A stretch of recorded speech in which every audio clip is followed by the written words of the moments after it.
তিন ব্যক্তির জন্য জান্নাত হারাম।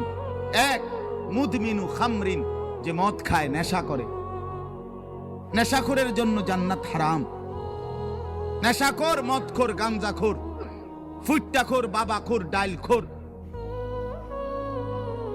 এ জান্নাত তার জন্য হারাম।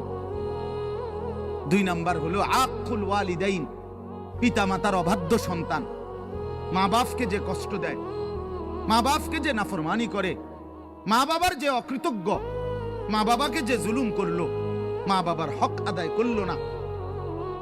আল্লাহ রাসূল সাল্লাল্লাহু আলাইহি ওয়াসাল্লাম বলেন জান্নাত তার জন্য হারাম। আর তিন নাম্বার, শুনতেছেন সবাই? সজাগ তো সবাই? তিন নাম্বার ওয়াদাইয়ুস, রাসূলুল্লাহ বলেন দাইয়ুসের জন্য জান্নাত হারাম। এখন প্রশ্ন হলো দাইয়ুস কে?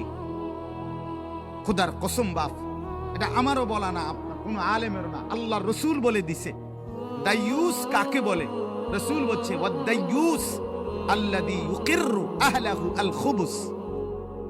দাইয়ুস বলা হয় ওই পুরুষকে, ওই ব্যক্তিকে যে তার স্ত্রী সন্তান পরিজনের জন্য গুনাহ, অশ্লীলতা, নাফরমানিকে স্বীকৃতি দেয়, মেনে নেয়, গ্রহণ করে নিছে।